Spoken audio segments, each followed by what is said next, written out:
Sir please నాకు చెప్పండి, ఆ వీడియో టేప్ ఇంకా దాంట్లో చూపించిన భయంకరమైన అమ్మాయి కథేంటి? ఎందుకు ఆ టేపును చూసిన తర్వాత 4 రోజుల్లోనే చూసిన మనిషి చనిపోతున్నాడు? ఈ సంఘటన 2004 సంవత్సరంలో జరిగింది. వాళ్ళు ఆ ఇంట్లో ఉండటానికి వచ్చిన మొదటి కపుల్ సమ్రాట్ ఇంకా రజని. ఎలా ఉంది కొత్త ఇల్లు? అంతా బానే ఉంది కదా? అంతా చాలా బావుంది.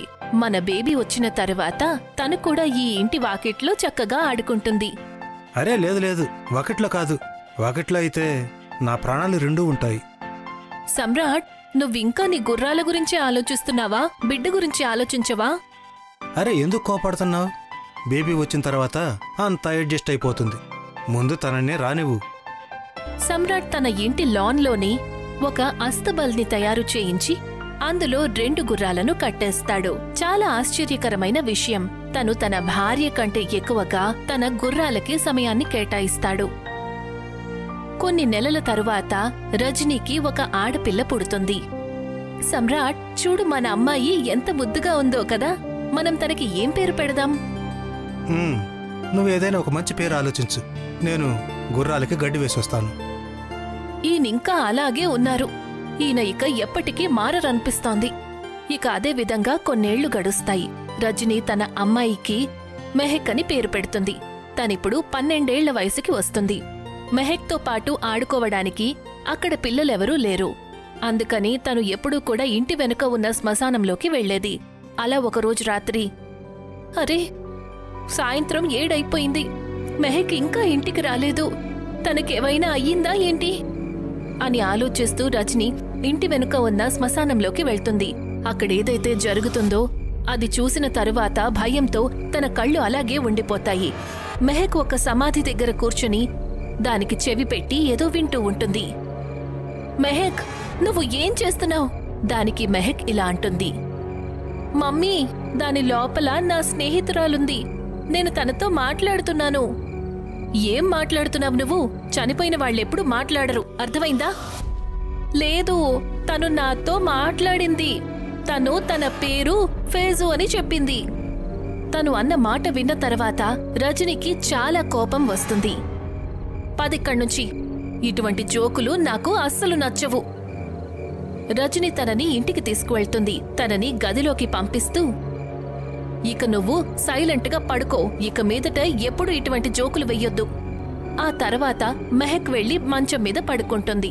ఎప్పుడైతే తను కళ్ళు మూసుకుంటుందో అప్పుడు తనకి గుర్రాలు సెకిలించే శబ్దం వినిపిస్తుంది. తను కిటికీలో నుంచి బయటికి చూస్తుంది. నా ప్రియమైన గుర్రాలారా, నేను మీ ఇద్దరిని ఈ ప్రపంచంలో అందరికంటే ఎక్కువగా ప్రేమిస్తున్నాను, అందరికంటే ఎక్కువగా. అసలు ఈయనేం తండ్రి, నన్ను వదిలేసి ఈ జంతువుల్ని ప్రేమిస్తున్నారు? ఇటువంటి తండ్రి ఉండటం కంటే అనాథగా ఉండడమే మంచిది. అలా అనుకుని తను మళ్లీ వెళ్లి పడుకుంటుంది. కాని గుర్రాల శబ్దం తనని నిద్రపోనివ్వదు. తనకి ఆ గుర్రాల అరుపుల వల్ల చాలా ఇబ్బంది కలుగుతూ ఉంటుంది. నన్ను ప్రశాంతంగా పడుకోనివ్వడం లేదు అని అంటూ తను కిటికీలో నుంచి బయటికి వస్తుంది. తను మళ్లీ శ్మశానంలోకి వెళ్లి తను ఏ సమాధినైతే ఫేజు సమాధిని చెప్తుందో ఆ సమాధి దగ్గరికి వెళ్తుంది. ఫేజు, చూడు, నేను మళ్లీ వచ్చేశాను. ఈ ప్రశాంతమైన వాతావరణంలో నేను నీతో మాట్లాడుతూ పడుకోవాలనుకుంటున్నాను. అప్పుడే ఆ శ్మశానం లోపల నుంచి ఒక భయంకరమైన గొంతు వినిపిస్తుంది. మెహక్, నువ్వు చాలా మంచిదానివి. నాకిక్కడ ఒంటరిగా పడుకోవడం అసలు ఇష్టం లేదు. నువ్వు వచ్చేసావు కదా, మనమిద్దరం ప్రశాంతంగా మాట్లాడుకుంటూ రాత్రంతా గడిపేద్దాం. మెహక్ ఆ సమాధిలో నుంచి వచ్చే గొంతుతో పాటు మాట్లాడుతూ ఉంటుంది. ఆ తర్వాత అలాగే నిద్రపోతుంది. తెల్లవారిన తరువాత ఎప్పుడైతే రజనీకి మెహక్ తన గదిలో కనిపించలేదో అప్పుడు తను చాలా భయపడుతుంది. ఈ మెహక్ ఎక్కడికి వెళ్ళింది? ఒకవేళ మళ్లీ శ్మశానానికి వెళ్ళలేదు కదా అని అనుకుంటూ తను వేగంగా శ్మశానానికి వెళ్తుంది. తను చూసేసరికి మెహక్ ఆ సమాధి పక్కన నిద్రపోవడం చూస్తుంది. మెహక్, నీకు చెప్పాను కదా ఇక్కడికి రాకూడదని. నీకింత ధైర్యం ఎక్కడ్నుంచి వచ్చింది? రాత్రివేళ శ్మశానం లాంటి చోటికి ఒంటరిగా వచ్చి పడుకున్నావు. తలనొప్పి తెప్పించే ఆ గుర్రాల సెకిలింతలు వినే కంటే ఇక్కడికొచ్చి ప్రశాంతంగా పడుకోవడం మంచిది కదా. అది కాకుండా నేనిక్కడ ఒంటరిగా పడుకోలేదు మమ్మీ, ఫైజు ఉంది కదా ఇక్కడ. అది వినగానే రజనీ తనని ఇంటికి తీసుకువెళ్తుంది. మెహక్ తన గదిలో ఉంటుంది. తను తన చుట్టూ గుండ్రంగా సర్కిల్ గీస్తుంది. దాని లోపల తను కళ్ళు మూసుకుని కూర్చుంటుంది. అమ్మా మెహక్, నువ్వెక్కడున్నావ్? ఆ సమయంలో రజనీ తన కోసం ఇల్లంతా వెతుకుతూ ఉంటుంది. సమ్రాట్ తన గుర్రాల దగ్గర కూర్చుని వాటికి గడ్డి వేస్తూ ఉంటాడు. అమ్మా మెహక్, నువ్వు ఎక్కడున్నావు? జవాబు చెప్పు. అలా గట్టిగా అరుస్తూ రజనీ మెహక్ గదిలోకి వెళ్తుంది. తను చూసేసరికి మెహక్ నేల మీద కూర్చుని కళ్ళు మూసుకుని ఏవో మంత్రాలను చదువుతూ ఉంటుంది. అది చూసి రజనీ ఆశ్చర్యపోతుంది. ఇప్పుడిదేం కొత్త ఆట మెహక్ అని అంటూ తను మెహక్ దగ్గరికి వెళ్లబోతుంది. కాని ఏ విధంగా అయితే మెహక్ గీత గీసి ఉంచుతుందో ఆ సరిహద్దుల్లోకి రజనీ వెళ్లలేకపోతుంది. ఏం జరుగుతోంది ఇక్కడ? నేను ముందుకెందుకు వెళ్లలేకపోతున్నాను? అదే టైంలో అస్తబల్లో ఉన్న 2 గుర్రాలు గట్టిగా అరవటం మొదలు పెడతాయి. అరే, ఏమైంది మీ ఇద్దరికి? ఎందుకు ఇలా అరుస్తున్నారు? ఆ 2 గుర్రాలు ఎలా అదుపు తప్పుతాయంటే వాటి తాళ్లను తెంచుకుని అక్కడ్నుంచి పారిపోతాయి. అరే, ఎక్కడికి వెళ్తున్నారు మీరిద్దరు? తిరిగి రండి. ఆ 2 గుర్రాలు కూడా వెనక్కి తిరిగి సమ్రాట్ దగ్గరికి పరిగెత్తుకుంటూ వస్తాయి. ఓర్ నాయనో, ఇవి చాలా వేగంగా పరిగెత్తుకుంటూ వస్తున్నాయి. సమ్రాట్ దగ్గరికి వచ్చి అతన్ని తొక్కేస్తూ ముందుకు వెళ్ళిపోతాయి. తన అరుపు విని రజనీ బయటికొస్తుంది. తను ఏదైతే చూసిందో అది తన జీవితంలో అతి భయంకరమైన సంఘటన. సమ్రాట్ పూర్తిగా నలిగిపోయి ఉంటాడు. అతను చనిపోయాడు. సమ్రాట్! అప్పుడే తన దృష్టి ఇంటి కిటికీ వైపు పడుతుంది. దాంట్లో నుంచి మెహక్ చూస్తూ చనిపోయిన తన తండ్రి శవాన్ని చూసి నవ్వుతూ ఉంటుంది. ఇక నన్ను విసిగించేవాళ్లు ఇక్కడ ఎవరు ఉండరు. ఆ సంఘటన తరువాత రజనీకి అర్థమవుతుంది, తన కూతురు మామూలు ఆడపిల్ల కాదు, తనలో ఏవో రాక్షస శక్తులున్నాయి అని. ఇవాల్టి నుండి నువ్వీ గదిలోనే బందీగా ఉండాలి, నీ కొన ఊపిరి వరకు. ఆ మాట చెప్పి తను మెహక్ని తన గదిలో బంధించేస్తుంది. తను ఏ కిటికీలో నుంచైతే బయటికి వెళ్తూ ఉండేదో దాన్ని కూడా ఇంటి బయట నుంచి బంధించేస్తుంది. నేను అంత సులభంగా చనిపోనమ్మా, నువ్వు ఎన్ని రోజులైనా నన్నిక్కడ బంధించి ఉంచు. మెహక్ ఆ గదిలోనే ఏమీ తినకుండా ఉంటుంది. తను గదిలో ఉన్న వీసీఆర్లో తనకిష్టమైన ఒకటే మూవీని మాటిమాటికి చూస్తూ ఉంటుంది. ఇక అదే విధంగా చాలా రోజులు గడుస్తాయి. ఎన్ని రోజులు గడిచాయి, మెహక్ ఇంకా ఏమీ తినకుండా ప్రాణాలతో ఎలా ఉంది? ఖచ్చితంగా ఏదో రాక్షస శక్తి తనని ప్రాణాలతో ఉంచింది. ముందు ముందు తనేం చేస్తుందో తెలియడం లేదు.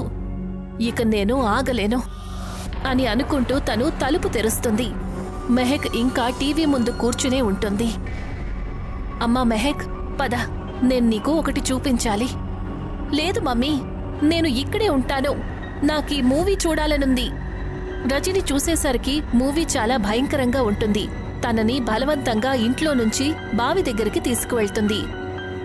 మమ్మీ, ఒకవేళ నువ్వు నన్ను చంపాలి అనుకుంటే గుర్తుపెట్టుకో, నువ్వు కూడా ప్రాణాలతో మిగలవు. అది విని రజని తనని బావిలోకి తోసేస్తుంది. ఆ తర్వాత తను ఎంతగానో గట్టిగా ఏడుస్తుంది. అంతలో బావి లోపల నుంచి మెహక్ ఆత్మ బయటికి వస్తుంది. తను తన తల్లిని అంతం చేస్తుంది. ఆ తర్వాత తన ఆత్మ తన గదిలోకి చేరుకుంటుంది. ఆ తర్వాత వీడియో టేప్ లోపలికి వెళ్తుంది. తను చనిపోవడానికి ముందు ఆఖరిసారి చూసిన టేప్లోకి. ఈ కథ విన్న తర్వాత పునీత్ పరిస్థితి దారుణంగా మారుతుంది. అది తన ఒళ్లంతా ఉణికించేస్తుంది. ఆ గది లోపల 4 రోజుల వరకు ఆగకుండా అదే వీడియోను చూస్తూ ఉంది. అందుకని తను ఆ వీడియో టేప్కి కనెక్ట్ అయ్యింది. దాన్ని చూసిన ప్రతి వ్యక్తిని 4 రోజుల్లోనే చంపేస్తుంది. అవును, ఇక ఇప్పుడు నువ్వు కూడా చనిపోతావు. కానీ మీకు ఇదంతా తెలిసినప్పుడు మీరు ఆ టైప్ని ఎందుకు అంతం చేయలేదు? అది అంత సులభమై ఉంటే నేను ఎప్పుడో చేసుండేవాణ్ణి. ఏమంటున్నారు మీరు?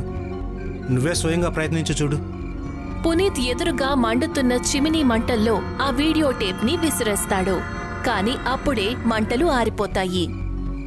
ఇదెలా సాధ్యమవుతుంది? పునీత్ ఆ టేప్ని తీసి నేల మీద గట్టిగా కొడతాడు. కాని అది కొంచెం కూడా విరగదు. దీన్ని ఎవరూ అంతం చేయలేరు. ఈ టేపును చూసిన ప్రతి వ్యక్తిని చంపి తను మళ్ళీ అదే ఇంటికి చేరుకుంటుంది. అయితే మరి నన్ను నేను ఎలా కాపాడుకోవాలి? ఒకవేళ నువ్వు 4 రోజులు కాకముందే ఈ టేపుని మరెవరికైనా చూపిస్తే తను నిన్ను వదిలేసి ఆ వ్యక్తిని చంపేస్తుంది. అది విని పునీత్ అక్కడ్నుంచి బయలుదేరతాడు. కార్ డ్రైవ్ చేస్తూ తను ఆలోచిస్తూ ఉంటాడు తన స్థానంలో ఎవర్ని బలిబకరా చెయ్యాలి అని. టీనా అయితేనే కరెక్ట్గా ఉంటుంది. నేను ఈ వీడియో టేప్ని తనకు చూపిస్తాను. ఆ మాటను మనసులో పెట్టుకుని తను మళ్లీ పట్నానికి బయలుదేరి వెళ్తాడు. అక్కడికి వెళ్ళాక తిన్నగా టీనా ఇంటికి వెళ్తాడు. ఈ టేప్లో ఒక వీడియో ఉంది. దాన్ని ఒంటరిగా ఎవరూ కూడా చూడలేరు అంటారు.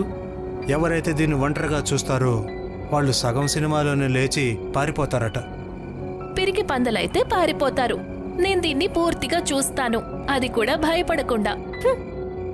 సరే, అయితే 5,000 రూపాయలకు షరతు. నేను వెళ్ళిన తర్వాత దీన్ని చూడు. ఒకవేళ నువ్వు ఈ మూవీని పూర్తిగా చూస్తే అప్పుడు నేను నీకు 5,000 రూపాయలు ఇస్తాను. ఒకవేళ చూడలేకపోతే నువ్వు నాకివ్వాలి. నువ్వు రేపు ఉదయం డబ్బులు ఇవ్వడానికి రా, నేను చూస్తాను. సరే, అయితే నిన్ను నేను రేపు కలుస్తాను. పునీత్ టీనాకి ఆ వీడియో టేప్ ఇచ్చి వెళ్ళిపోతాడు.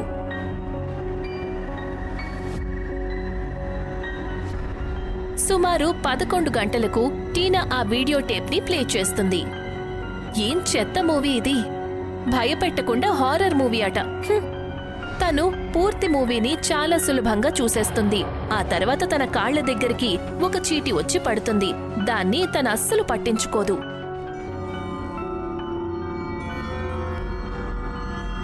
ఉదయం లేచిన తర్వాత తను ఫ్రెష్ అవ్వడానికి బాత్రూంకి వెళ్తుంది.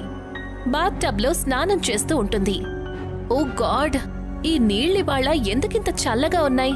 అప్పుడే ఎవరో చేత్తో తన కాలు పట్టుకుంటారు.